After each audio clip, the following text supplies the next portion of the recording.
And music should kick on here in just a second.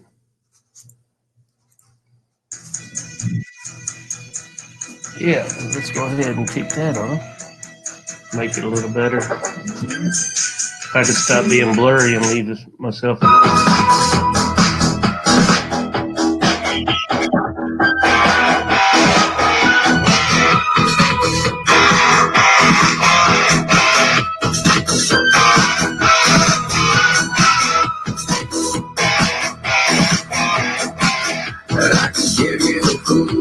There is no fortune. Share it real quick.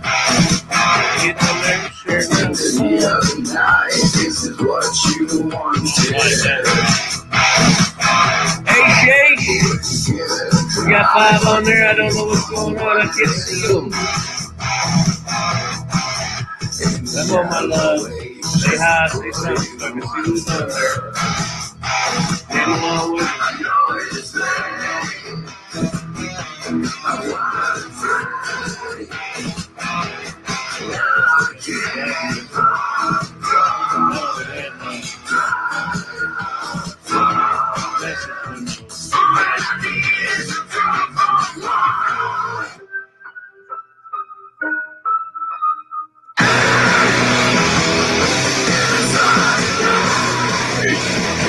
There we go.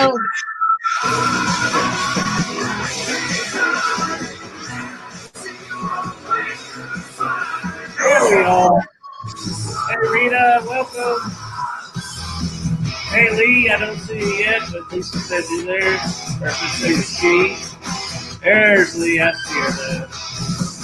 All right, guys, get on real quick. Share real quick. We'll get rocking and rolling. Hey, bud.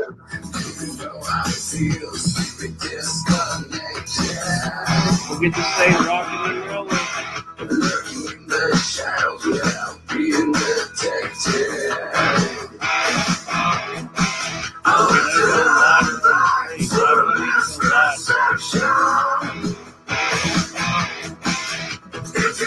Oh, how's that? Hey, George. Welcome, George. Welcome, brother. Hope you enjoy it. Get on there and share it on your page, man. It was rock and roll right now. There's our games for all tonight.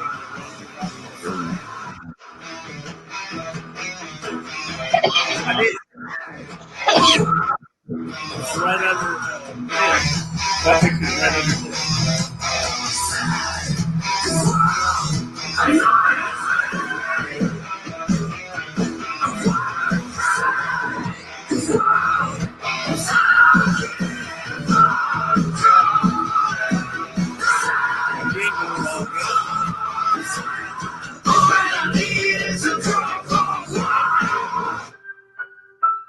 Let's see what she's talking about.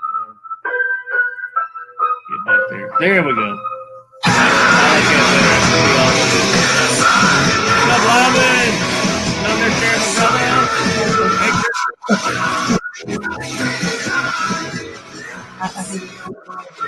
the And metal music playing in the background. You do good?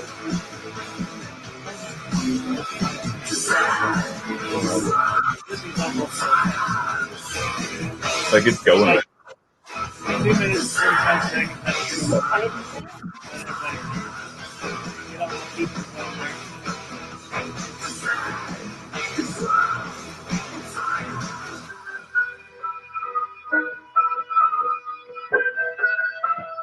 Well, ready to rock and roll with this. Hey, welcome, Paranormal Freaks. I'm your host, Mike, and you're watching Paranormal Highways. Check this out. I've been trying to get these guys on for a while. Been trying to get connections with them, but every time I go with connections, try to get the connection, I either get sent another way or a different direction. But it took Scarefest. And finally, at Scarefest, I had somebody walk up to me. Hey, what's up, Chris, baby? I'm glad to see you on. At Scarefest, I finally get the hold of them. Get the hold of them. Get the hold of them. Hold up, boys and girls. And I finally get them on. But I want you all to take a look at Spirit Mechanics. Guys, welcome to the show. What's up? Uh, Hi. so what I'll do is I'll let you guys introduce yourself and who go from there. There's one missing though, right? Yeah. He works second shift, so he couldn't be here right tonight. Oh, okay. So go ahead and I'll let you guys start. Ladies first. That's Tiff. Go ahead, Tiff. I'm Tiff. I belong to that one. Not that one. That one. Yeah. This is something that has been Steve and I's baby since not too long after we got together, and we drug that one into it. Poor thing. And then came Ethan. Poor thing. So you and Steve been doing it for a while before anybody else joined you guys? It started out. It was me, Steve, and Brian. Ethan's been with us long enough that we consider him a founder because he is absolutely pivotal to where we are now. Yeah, he was there for through our first incarnation. So That's cool. yeah. Awesome. Well, that's good because I mean that's what takes it with a group like that. It takes charisma. It takes you got to be able to bond together. You got to have you know what I'm talking about. There's a word that I've been trying to say, but I don't even know what it is. If I didn't want to say it, I'd know it. Hey, Kat, welcome. But now, does every one of you have some kind of? I know some of you do, but I'm not for sure if all of you do. Do you have some kind of gift? Actually, yeah. Every member of Spirit Mechanics is sensitive or a practitioner of some variant. We come from multiple backgrounds, multiple faiths. We all have different ways of reacting and doing things. And it's the reason why most of the time, if we're working on someone at an event or going into a house cleansing or an exorcism or attachment removal, you'll see more of us there than you would if we were doing something personal. We work in no less than always. And the reason why we do that is so that if one person doesn't see or experience something, another one will. So there's less of a chance of us leaving something behind that could be hazardous to someone's health or not doing something that we should have gotten done while we were there. Mm-hmm. I mean, that's amazing because I never would have thought of that myself. I mean, we've been doing this all together. What, 7 years? Going on 7 years. Going on 7 years in February. Yeah.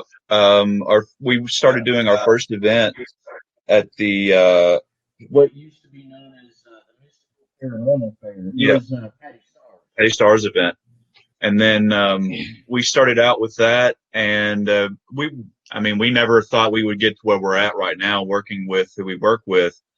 But at the time, we were just well, technically, we were kids just trying to make as much of a difference as we could. So we're still kids trying to make it. Well, we're all kids at heart anyway. Mm-hmm. Yeah, we just don't have people burning our business cards at the door. Yeah, that's the thing. But this is Brian. Say some stuff. Hi, I'm Brian. I do the thing. I'm taking your stick. No, actually, we met. Actually, me and Steve met right before Tiff and Steve met. Yeah. I think February of 2014, 2013. Yeah. And I was going through some issues with some paranormal type dealing that was going on with mine. And I was I've been gifted for a bit, so I was trying to further my education. I was reading a bunch of books on everything like that, but there was a particular situation that I just could not handle.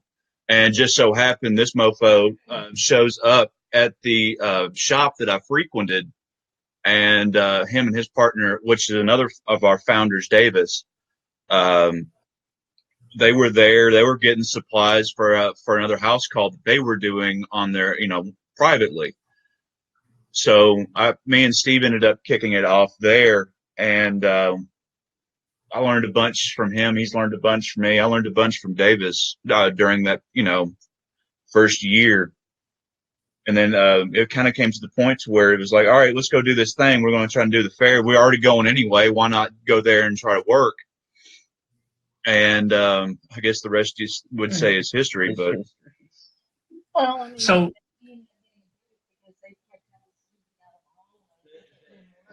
They honestly did. I got in trouble for helping people. Like right in the middle of the fair, I would be like, "Hey, you need some help with something? Sing. Okay, cool. Here's what we're gonna do." And it was right out in the middle of everything, and they're like, you're giving up traffic, and everything. Just get a booth." okay, Okay, cool. And but yeah, Spirit Mechanics it was a dream of mine for a long time. I've particularly been doing what I do publicly anyway for about 20 years, and like it was missing something. There wasn't enough happening. You always want to be there and be able to help more people. You want to do something to make a difference. And Spirit Mechanics was just there. It's like if I could get people of a like mind who are willing to go and help others, it would just be great. And then all of a sudden, my now wife and my best friend are like, "Hey, why the hell not? Let's go do." I was like, "All right." You know, so and yeah. at this point, I didn't know anything about any of this until I met him. hmm I was, really, yeah, I was a complete greenhorn. I knew absolutely nothing but, the crap that you see on TV. And my introduction was not great because my introduction was paranormal state. So, you well, it was you had, kind of an interesting thing. That was actually one of the things that got me interested in it was so yeah, because of that that, show. that But was what got me interested in it. It was just one of those things that you figure out later. yeah, yeah, this You know, was that first house we did. Yeah. So there was that. so you was interested in paranormal state, or is that what? I was interested in it. I didn't, that was the first thing that I ever really. I'm losing your audio, Tiff. I'm gonna pull it back here, Pull it back a zoom it. hair, see if you get them closer. That was Scoot over. truthfully the first thing that I had the first contact that I'd ever had with anything like that beyond a few experiences that I'd had as a kid and that book that we all grew up with, Scary Stories on the Dark. That was about as close as I got to anything until I started watching that and I'm like, oh hey, cool, that's interesting. And then I meet him and he Huh. spent the first 6 months trying to run me off. I did too. I did. I seriously did. So Is this weird yet? yeah, that was honestly what it was. Is this weird yet? Are we getting awkward yet? All right. No, No, this is good stuff. Keep going. it's fine.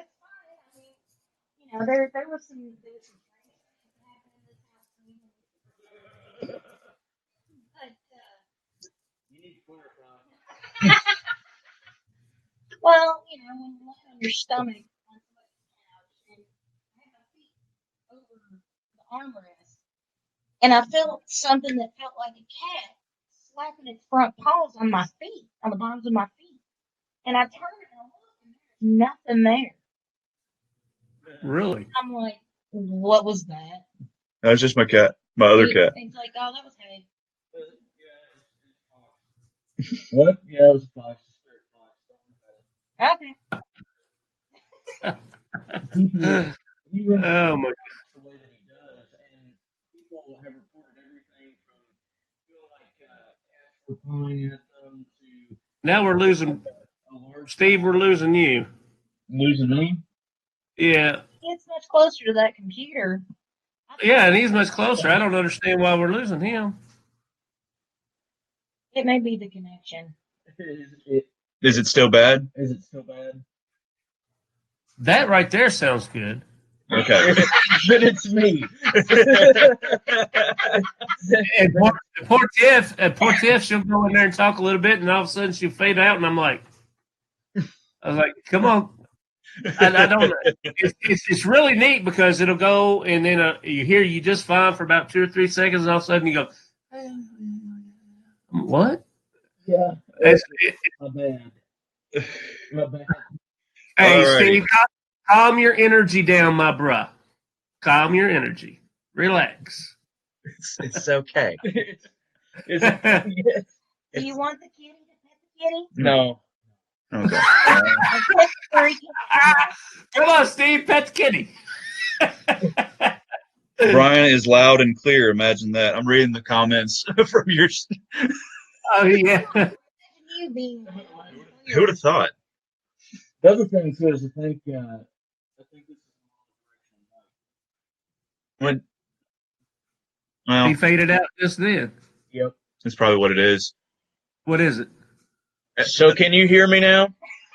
Oh, so it's okay. I see what it is. Yeah. So you're gonna have to. I love it. So it's a monodirectional mic. Okay, cool. Okay. Okay. We're gonna do this. Yeah, we'll try. There you go. Work it that way. How's that? Can you hear me better? That's beautiful. That's beautiful. Okay. Yes, it's a monodirectional mic. Now we know. It's always an experience. So, but yeah. Anyway, my spirit fox kind of gets around. He does his own thing, and people have reported everything from feeling like cats pawing at them. They felt like a large cat brush against their knee and nothing there, or something coming lay on their chest when they're asleep and kind of do this number. And I'm like, yeah, it's just Fox, because I wasn't even home. I wasn't even here. She was here by herself. Your cat was messing with me. My cat doesn't do that. What? Yeah, it was Spirit Fox. Don't worry about it. There's actually pictures of him that Davis caught of him at his house, pissed off because he was locked in and hiding underneath his chair, and you can actually see the snout and the eyes in the picture where he was just glaring at us, wanting to get out, and we wouldn't let him out. So it's always fun. There's always something going on. I would say so. Just being a sensitive and having the gifts that you all have. I mean, I'm pretty sure everywhere you go, there's something that you at least feel a little bit. Oh, absolutely. I mean, to get to primarily what I do. So I work a lot with people specifically. So I do a lot of energy work and healing work and things like that. And I do a lot of counseling because I was a pastor for a while, a youth pastor. And so when it comes to the human element of it, I kind of talk through it with most of the people and kind of do the counseling end of it. So I kind of get that vibe and that feel off our clients and kind of, all right, this is where we need to go with this. And usually me and Steve buffer back and forth because Steve was a minister at one point too. And so we kind of both have that thought and process of, okay, this is the spiritual direction we need to go. That way we can kind of work from that end out or work that way in. It just depends on person to person. Yeah. Well, that's neat. Typically, when you see us at events, you'll see most of the time it'll be a variant of me, Ethan, or Brian at the booth, and then we'll have other mechanics with us. But specifically, the three of us, Ethan works on more of the emotional end. Brian works on the physical end, some more physical healings, mindset changes, things of that nature. And I work on the spiritual end.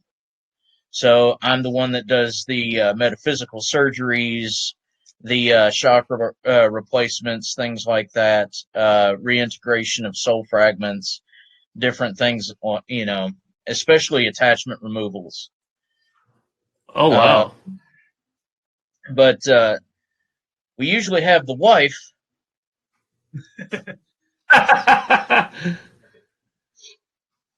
Well, I'm usually more in the background than anything else. I don't do a lot of the travel and the stuff that the guys do, mainly just because of some health conditions that I have. They don't allow a lot for that. But so a lot of what I'll do is, through my own personal practice, I've come up with a lot of smudge blends. I'll send them with oils. I do a lot of our stone shopping. So I hunt down all the tools. Like usually I'll buy something for myself and then he'll look at it and go, "Oh, hey, we needed one of these." And then as far as how long we've been doing this, it depends on the person. I've been at this since about 2014. Me, I've been well. As far I as saw a question kick at the top of my screen, so That was me. I'm sorry. Yeah, I pop them up when they ask. That way I don't forget. well, as far as me, I've been doing since around the same time publicly, but I've been doing a lot of the other work since I was probably about 8 or 9 years old. That's about right. Oh, really? Yeah. Wow, That that's was a wow. Well, I grew up in a Pentecostal church, so the laying on hands thing has always been something that's a thing that goes on in that particular type of church anyway. So when I transitioned over into the energy work, it was an easy transition because I already had it in my head. All right, this is how this is supposed to work. That's cool. As far as like pursuing the paranormal end of it, it's been more since 2012, 2013. I had gotten injured at a job that I used to work at, and got off of work for surgery. And all I watched was paranormal shows, Ghost Hunters, Paranormal State, Psychic Kids, that kind of stuff while I was off work. So it really piqued the interest watching that stuff. Yeah, that's what I like doing, but I do it. I don't watch it, but I listen to it as I drive. Right. With me, it was more of a situation of I was actually born blind with congenital cataracts, and that affords for some interesting adaptations. Mhm. So the spirit decided to take more of a front seat instead of more of the physical things. So I pretty much grew up understanding what things looked like, what they felt like, how things worked from a very, very young age. And then multiple surgeries later, I am where I am. I tell people I've got just enough vision to know that I can't see. but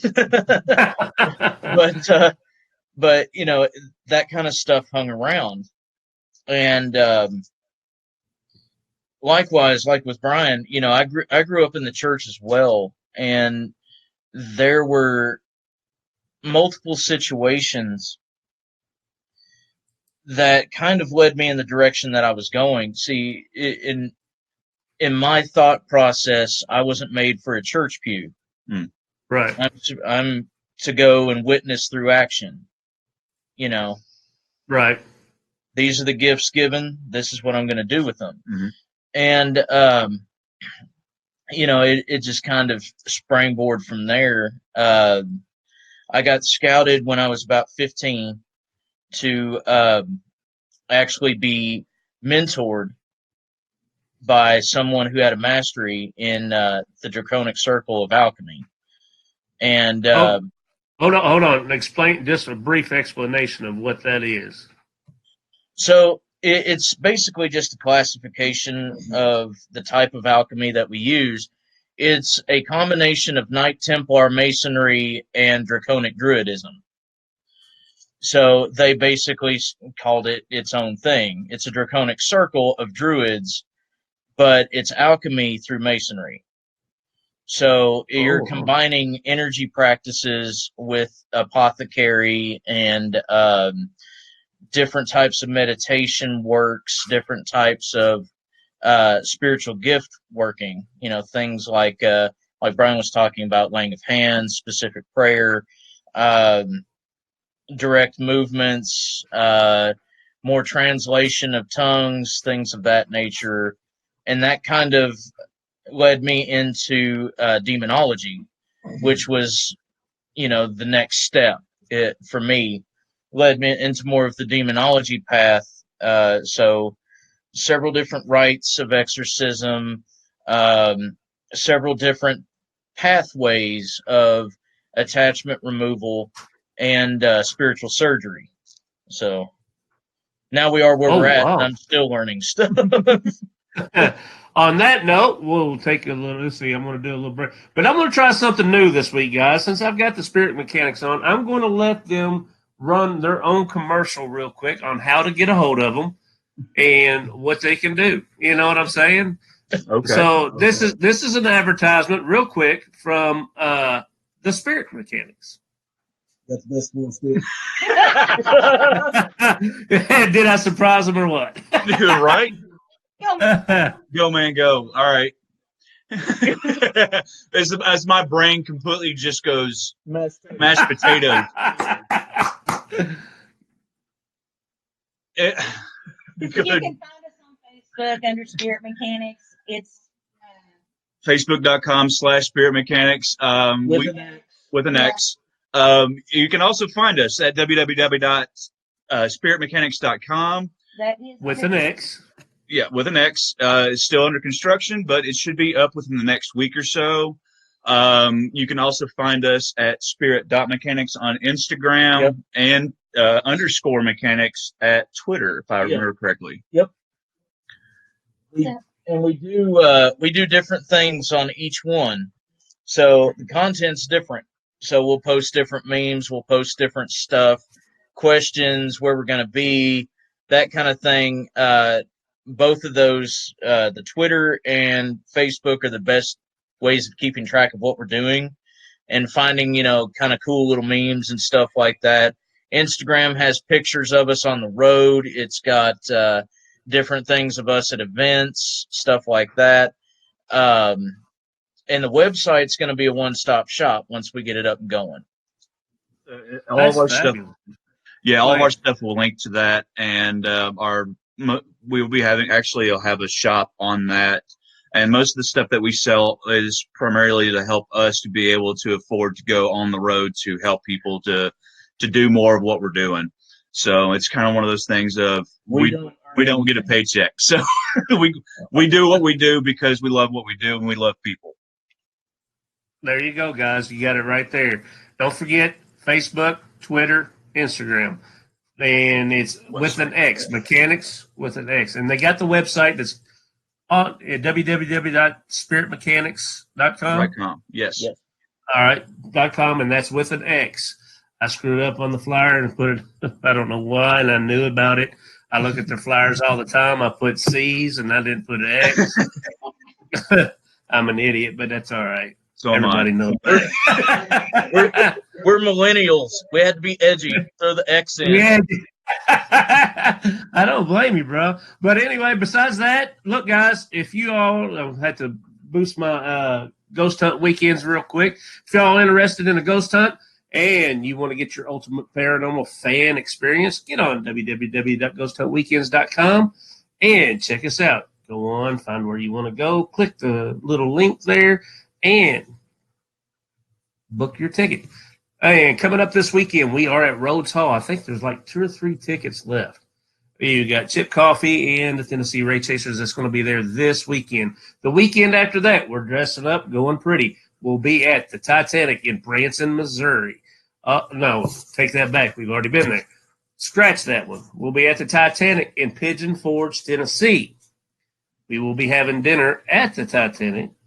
So I don't know. I think that one's completely sold out, but maybe next year. That's a good idea. Check it out. Now, coming up 2020, we got one weekend in May that I'm going to always advertise that I love.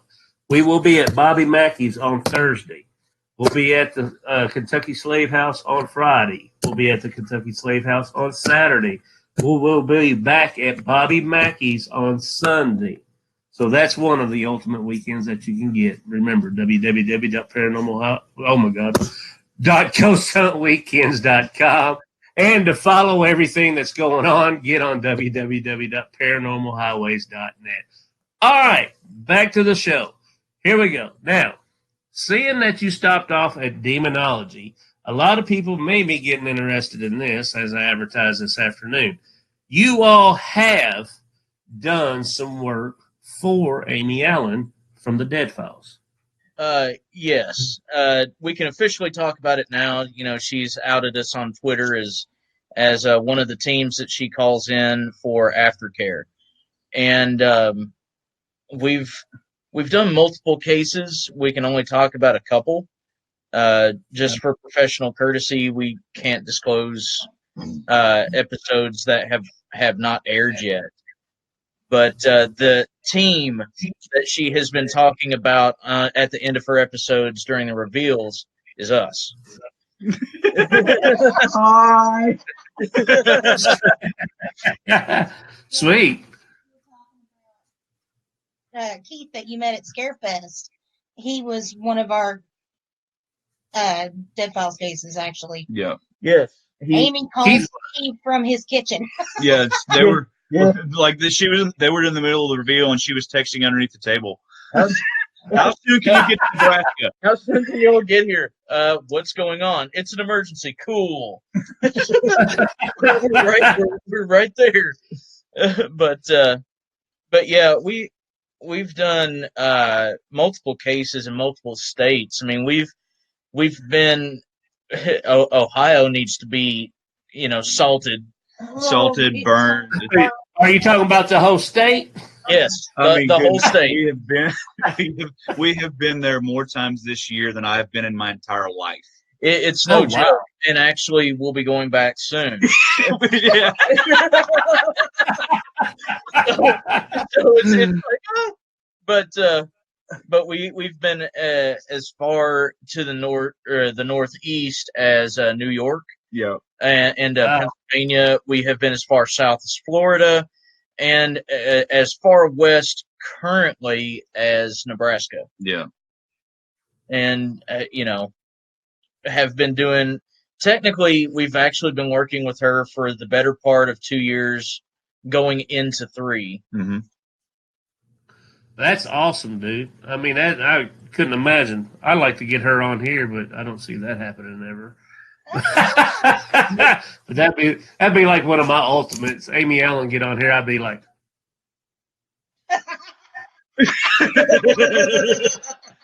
It's you. you are here.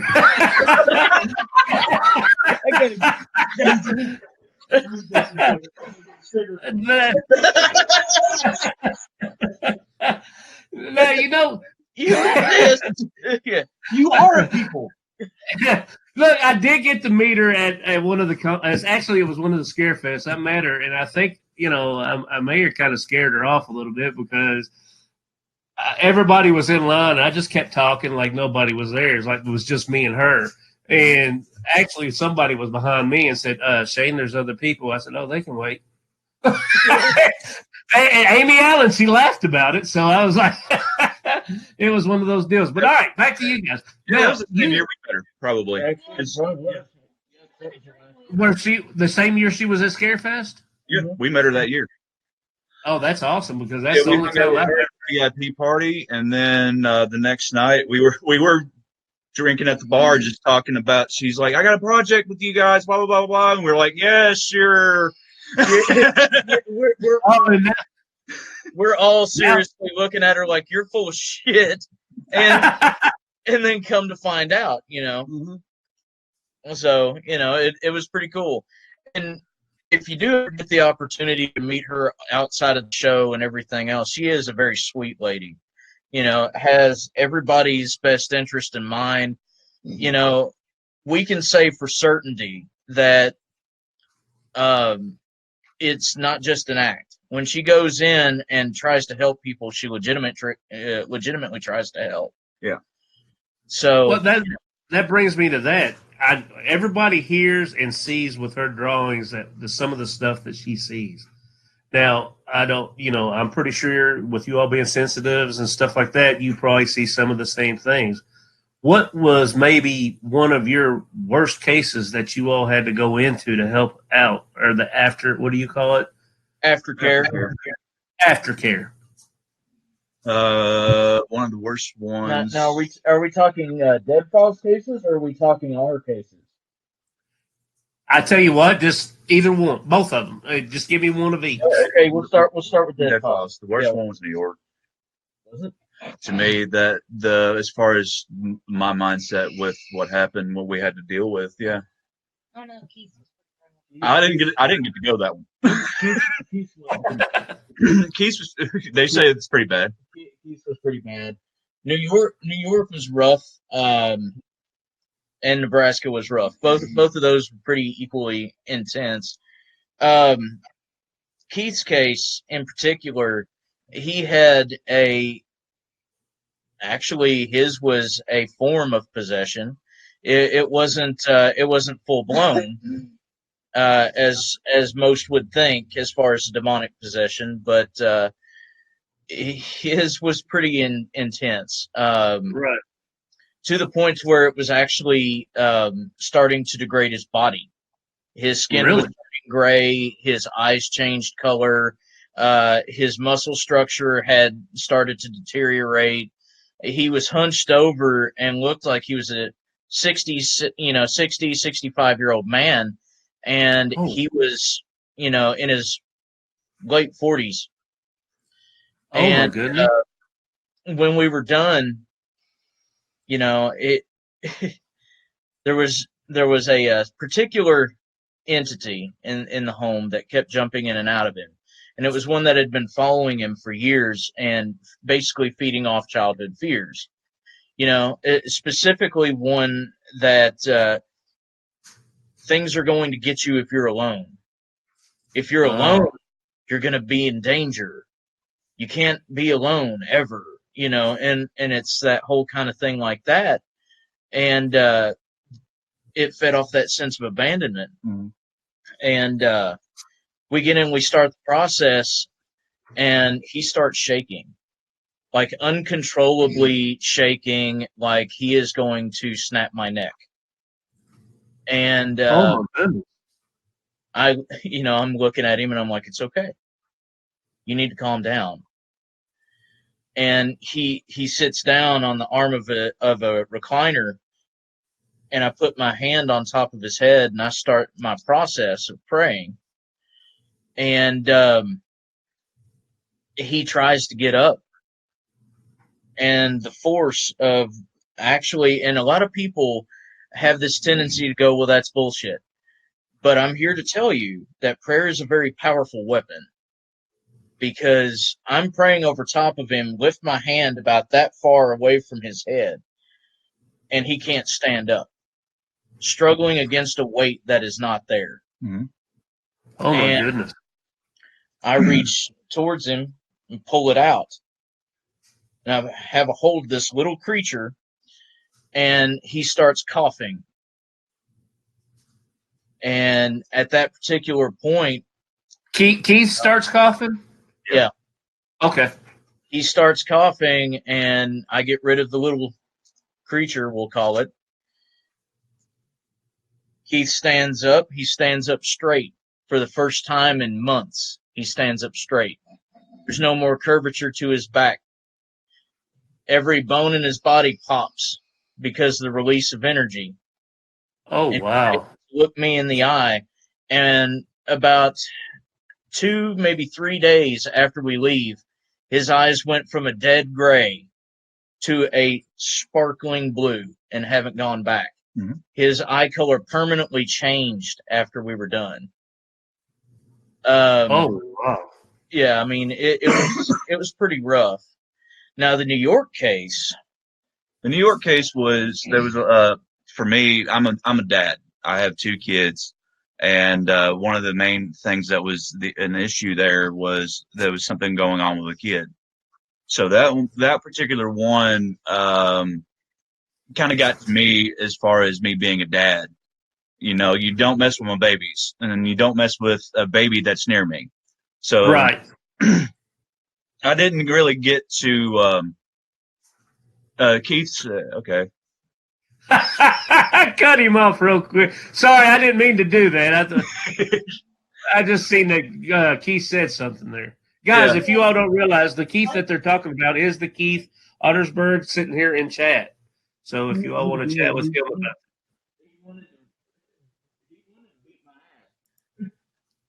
it.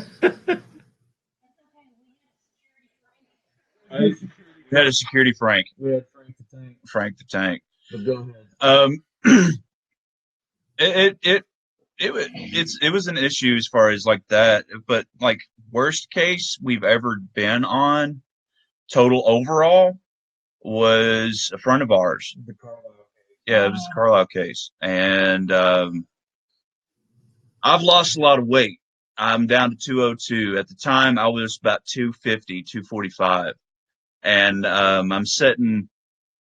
We had gotten rid of everything in the house as far as like stuff that would be dangerous, weapons, guns, knives, you know, things of that nature due to the sensitivity of what was actually going on. And dude starts to flip out. Well, I grabbed the dude and I'm holding him. And I'm not, like I said, I'm not a small guy. And I sat down with him. Well, and explain his situation. He was sitting in a metal folding chair and I was sitting behind him, basically holding him down as we were doing the prayers and doing specific rites. And dude starts to stand. I drop to my butt and he's still lifting me. And he ain't but a $150. He's not but a $150. And here's the next thing: is his back was and still is to a certain extent basically destroyed. So here's this from dude. picking him up. Yeah. So Oh, here's wow. a dude. So, you know, you normally sit in a folding chair. Here's your back, right? This guy had S-curved over this chair to look at him upside down and start screaming at him. Brian drops to the floor at this point, still holding on to him. They're face to face. The guy sits up like this with Brian still holding him and goes to stand. Oh my God. It was probably one of the worst cases that I've personally experienced. I think it was right before that. I had given him a candles that I had made. Yeah. It was basically a ritual space cleansing, Mhm. and it was just a standard beeswax candle with some copal added to it and a few herbs on the top. There was nothing, crazy about this thing. Right. Apparently, the jar that it was in cracked in half, and the flame shot up. Oh wow. I'm like, well, Yeah, it's kind of when we knew that there was something not great in that particular situation. Since then, he's doing great. He's healthy. He's living out towards Colorado. He's he's not had any issues with it since. Yeah. Oh wow. Now, every case, like I said, I don't take every case like a grain of salt, because I mean, you guys go in and do a lot of different things that a lot of people don't understand and don't see. Right. And they can't comprehend what you're talking about. Right. So, I mean, this is something that, I sort of can, but it's still above my head in any situation like that, I would say. But I don't ever count anything out like that you guys are doing. Right. Because, it's out there. And I believe it's out there. It's the biggest thing. When we go in, when it's not an Amy case, there's a paranormal team that's giving us evidence, because we're skeptics too.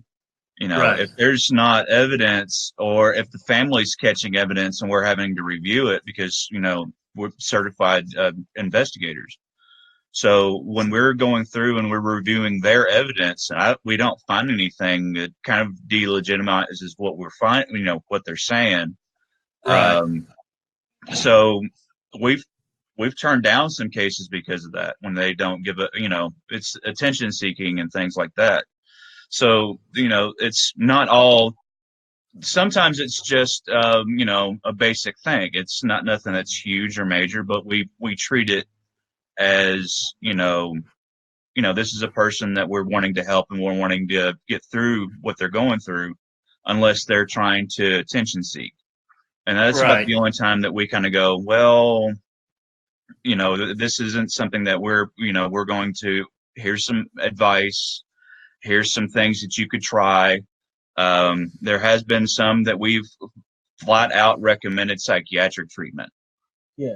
Really? Yes. Even a recent case is a matter of time. Yeah.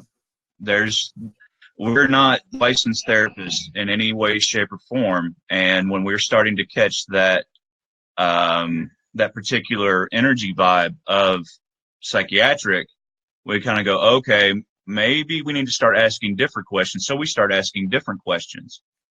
Now, we do work with somebody that actually is board certified in several states who is a forensic psychiatrist. So, you know, we do have somebody on staff that can do that. It's just if we're the ones who are looking in on a family, like, well, we can't give you the help you need. You need to talk to him. Yeah. Right. And he can point you in the correct direction, because, you know, it's, you know, we're, you know, there's things that we can do that are, you know, some people would find unbelievable, but at the same time too, it's not a magic bullet. It's not a miracle that, you know, stuff happens as far as like the things that we're able to take care of. I mean, every house cleansing, even an exorcism, is Rotating. There we go. We got excited. We got excited. But every house cleansing, every exorcism, even certain attachment removals, things like that are treatments. You have to think of it kind of like a cancer. You can go in and you can remove the tumor, but if you do nothing after, then it can just grow back. Right. So it's a repeated treatment. You know, usually we'll leave instructions after we go, we clean a house, we do the thing. We'll leave instructions behind, along with a smudge blend, or you know, a local team that they could call, or you know, prayers that they could use, or sigils that they could use, things like that, so that they can solidify what's already been done. They can start to self-heal, self-soothe. Mm-hmm. Because unless the person wants healing, it's not going to happen anyway. And unless they're Right. willing to work for it on their end too, it's not going to stay healed. Right. Answer. Jason, I think that was Yeah, Jason. Jason Thompson. Yeah, there you go. The closest thing that I've seen as far as like a movie that can get these, that have correct on the symptoms, is The Conjuring. Actually, the one with the Lorraine, the Warrens. I sat and watched it and picked it apart as they were going through the entire process of, you know, dramatically showing. It was, you know, over dramatized because it's a movie. But as I was watching it, you know, I was sitting with somebody and we were watching it. I'm like, all right, who's the target? Who is the entity's target? Yeah. And she goes, well, maybe it's this person. I'm like, nope, it's that person. You want to know why? Because everybody else is a distraction. So the closest one that I've seen, as far as gets the symptoms as close as possible, was The Conjuring. Oh, wow. Yeah, The Conjuring and The Exorcism of Emily Rose. That's actually one of the ones that we would. Yeah, is another one. Now that one brings in the whole understanding of psychiatrics along with it, because in order for there to be an actual Catholic exorcism, you have to go through their mental physician, and you also have to go through and slowly come off of all your medications. That way, they can actually see what your legitimate symptoms are and what is happening due to the demonic possession. And they actually showcase a lot of that in that particular movie, because the girl was schizophrenic on top of being possessed. So there were things happening that they had to rule out. wow. So there's that. There is one of the movies that you could look at to see how an exorcist truly works. I'm not talking about the mainstream, here's the TV show, here's the movie. You want to see somebody who actually knows what they're doing. The Rite with Anthony Hopkins is one to actually look at. Because Is that the go ahead. Is that the one where he was trying to train that other kid or whatever? Yes. Okay. And, okay. and that is actually how that works.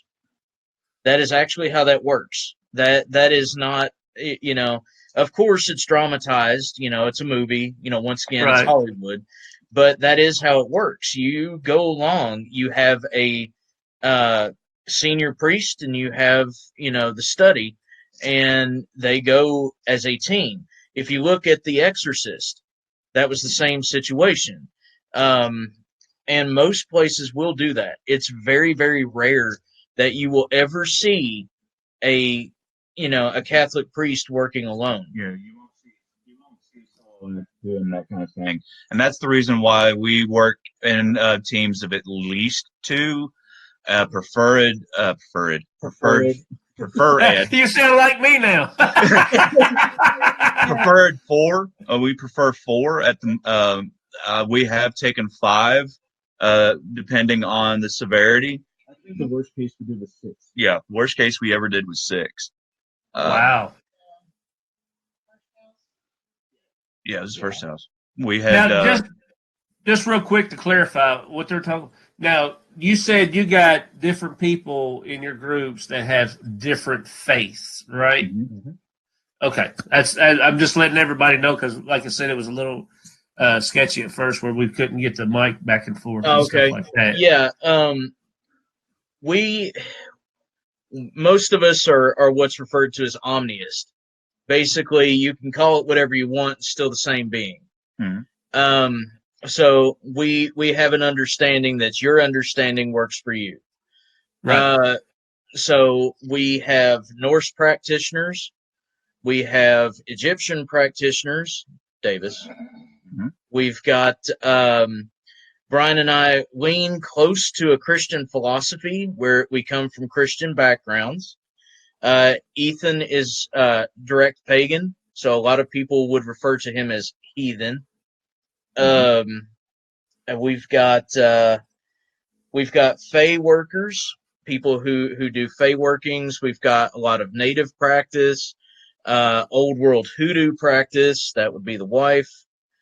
Things like that. It's just one of those deals. If we all understand that you shouldn't have a label on something that is infinite. Right. So God is who God is. We name him whatever we want to, but that's just semantics. Right. I agree with you. And it's the same with the particular practices. Everything is what it is, as far as, like, just because you have a name on it doesn't mean that it works differently than anybody else's. It's still a projection of energy with intention, no matter what particular practice you use. Now, what differs is the particular rites. If you're wanting to focus in on that, that's something that's different. You get mindset is a lot different. That's another thing that's different when it comes to different practices. The big thing is that where we've got such a diverse background, it makes it a lot easier to tailor it to the client, so that they're comfortable with what's going on. Mm-hmm.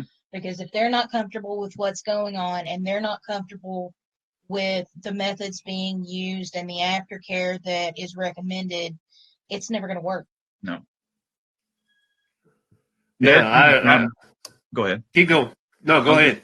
I was going to say there comes a time where if the treatment doesn't work, people have a tendency to call this stuff back, and I get him every time. What was it? very rare to see possession, but many oppressions which could lead to possession. Just started watching, but very interested. Absolutely. Yeah, and that's like I said, how many? Probably about 2 Which, possession. like, true possessions? I think 2. Only 2. That would be New York and Carlisle. Yeah. We've only seen 2 in the 7 years we've been doing. A lot of it's been oppression phase or obsession, specifically obsession phase. So we usually catch it. Hopefully, we usually catch it at right before it gets to the point where it is a actual possession. That's good though. Yeah, it's easy. Yeah. It's Some of easy. that- It's easier to contain an oppression, right? It's Just a bit. well, the big thing is that regardless of which phase you're in, it's all the same entity. It's all the same mindset. It's all the same movement. It's just how far in have they gotten. Okay. And so it doesn't necessarily mean that it's going to be any easier. It just means that there is a lot less damage in the long run. There's a lot less collateral damage while you're in the middle of performing the exorcism or the removal, depending on which one it is. And it's less taxing over time. So think of it once again, we're going to use that analogy of cancer. If it's just an obsession or an oppression, you can remove the actual tumor and then hit it with a little bit of radiation and you're done. Mm-hmm. If Right. it's an actual possession, however, there is both a mental strain and a physical strain that is on the body to an extent to where they could need medical treatment, they could need psychiatric help for years afterwards, and it's more of removing the tumor and taking a year of chemo and then still having to do radiation to make sure that it doesn't come back. So that's kind of how it works. We've had cases where it was just, no, we've had 3. it was okay. That one, the first one at the fair. Mm. No, not the suck. What? Okay. No, I was no. going to say. A succubus? But, Yeah, she had no idea where Yeah. she was. but I'm talking about the guy that. Oh yeah. Yeah. I remember that. Yeah. Yeah. So we had this guy at the local fair back when it was the mystical paranormal fair owned by Patty Starr. And he came in. We were outside. We were smoking. Whatever. This is when everybody was burning our business cards, by the way, because we were negative people. So. Oh wow. Oh yeah. So this was happening, and then we're outside smoking because We're the cool kids. we're the cool kids, the black sheep, and all of a sudden we get somebody that runs out. Are you guys spirit mechanics? Yeah. Is there anybody in your booth? No. You guys need to get back to your booth. Why? Someone really needs your help. Okay. We're thinking that they're bullshit. We really are, because at that particular time everybody thought we were bullshit. So Right. we're like, cool, whatever. We're heading back. We get there, and there is a multitude of people outside of our booth. It is ass to elbow outside of our booth, and we go in, and this dude is sitting in what we call the hot seat. It's a chair that we set out for clients. He's sitting in the hot seat and explaining this whole situation about having another entity inside him and feeling as though he had picked it up from an old rosary that his deceased mother, was it his mother? Mother, yeah. Yeah, his deceased mother had given him. And we start talking with him, and all of a sudden his eyes start to roll around in his head. It's like, okay, well, this could be an act. Once Right. again, we're skeptics. So we're sitting here, and his eyes start to roll around in his head, and then he starts to breathe real heavy and move back and forth. And I'm like, well, once again, this could be an attention-getting thing. Then he stops breathing. His lips turn blue. His blood pressure drops. He I'm goes, checking for a pulse. I don't feel a pulse. What? yeah. And he's still carrying on full conversation with He's us. still talking. Blah, blah, blah, While blah, he's blah. not breathing. Yeah. Not breathing. He is clinically flatlining. And everybody's going, if we don't get something done, he's going to die. And we both went, no shit. So Brian starts to push from the back of this dude, and basically breaks the entity loose. And I snatch hold of it and grab it by the neck because that's the only thing I could reach at the time. And I start pulling it out, and as I do, he starts gasping for air. Oh, wow. Get it out and slam it into the wall because it was the closest Ground we can get a hold of. because carbon. So it all drywall. So I slap the wall like this, and I'm holding my hand, and you see dust come off of this wall. Well, the wall was painted. There shouldn't have been any dust coming off the wall, and it was coming off like smoke. It was fresh paint. Oh, my goodness. I raised my hand up, and there's actual scorch marks in ash on the wall from where my hand was. You can see the outline of my hand on the wall. They painted over it twice, and it bled through both times. Holy cow. Dude wakes up. Dude wakes up, and he's 7 years old. He was 9 years old. Yeah. He does not remember anything. His girlfriend, I knew his girlfriend.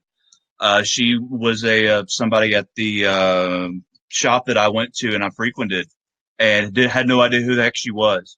Had no idea. They just reverted back. He doesn't know anything after he was 9 years old. Yeah. Holy cow. It was probably one of the scariest things that I've seen, other than the dude trying to lift me up. But right. Yeah, I don't remember that particular part, dude. Okay, here.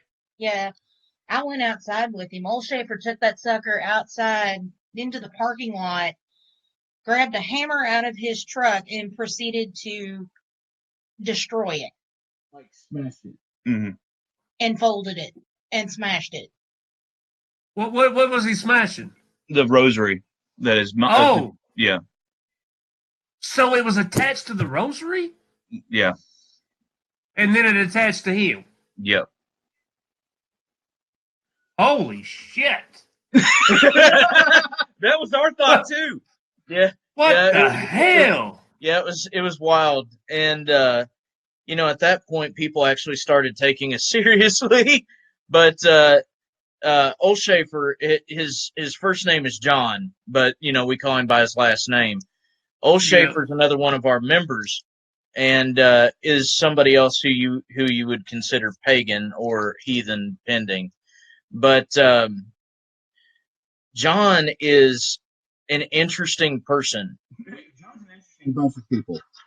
We actually have to have safety meetings about John's energy. Oh, really? Yeah, literally, if he's coming over and there's someone that doesn't know him. Yeah, I've seen some pretty interesting things with him. Him let go, and we were doing a class over at the fair building. Yeah, he only went up so much, and had one empath start breaking out and uncontrollably sobbing. Had another empath just start going into a panic attack. Somebody started bleeding out of their ear. Yeah, their ears started bleeding. It was one person got a nosebleed. Another person got a nosebleed. Cow. And one person almost went blind. Yeah. It was John. We have to have a safety meeting with.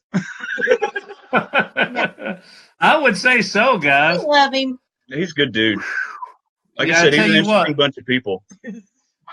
I want to let you guys get on to the next few shows, and we're going to come back with this, but we're out of our hour. But, dudes, I tell you what, this has been one interesting night. I mean, Well, holy shit, dude. they call us the party booth for a reason. You ain't lying. I love to hear. I tell you what, guys, when I see them at the next con or festival or something like that, I'll try to get us another story. But good gosh, I done went through 2 things of water here. I got to go pee. And I'm surprised I didn't pee on myself. Holy cow, man, that's something else. Huh? And it's worth every bit of it. Yeah, we enjoy what we do. Oh, yeah, Keith. That's who it is. It was Keith. Yeah, Keith. Sorry, he just jumped up there. Keith, we'll get it worked on, brother. I know I talked to you. That's the gentleman that Steve and them, the Spirit Mechanics, are talking about in Nebraska. He has been listening tonight, guys, and that's the one that they said that they helped out in Nebraska. Did she say torn? Corn. Oh, Well, Keith is from Nebraska, so it could be both. I thought she just said porn. I was like, what? Cornhusker. That was. Y'all done blow my mind. I'm sorry. You could say anything. I believe it's another. But look, guys, let me jump off here. I've got to get off here. We'll save some more for next time. If y'all want to see the Spirit Mechanics, just remember they are Instagram, Twitter, Facebook, Spirit Mechanics. Remember, with an X, and www.spiritmechanics.com is their website. So remember that. Got it? Did I get it right? Yes, sir. With an X. Yes, sir. With an X. With an X. And if you're Ultimate Paranormal Fan Experience, guys, www.ghosthuntweekends.com. And to follow everything that we do, www.paranormalhighways.net. Look, I got to be the friggin' odd one. I got to be the net. Everybody's .com. I'm .net. I'm sorry, Kim. My mind wasn't in the gutter. I didn't mean to say that. My bad. It just caught me off guard. Did she say that? I wouldn't put it past me. No, I wouldn't. After I've heard some of this stuff that they've done, guys, I tell you what, it's amazing. And thank God we got people out there like that do things like this, because we do need it. Trust me. Ask Keith. He's part of the ones, and anybody else that's been part of, dealings with Spirit Mechanics, they will tell you. And you can ask Spirit Mechanics herself. You need to get Keith on here, man. He said he wants to get it on. We're going to get him on. Yeah, Keith's got his own team, Cobra Paranormal. Go check him out. Cobra Paranormal? Yep. You can find him on Facebook, and you can go to cobraparanormal.com. Check out Keith. If you want to just talk to Keith and ask him questions, I'm pretty sure Keith will go along with it. He's also one of ours. Mm-hmm. And he's part of the Spirit Mechanics. That's how I met him down at Scarefest. But love you guys. Like I said, after I drop everything in my lap, we shall see you next week. And always and forever, stay spooky, my friends. Later, y'all.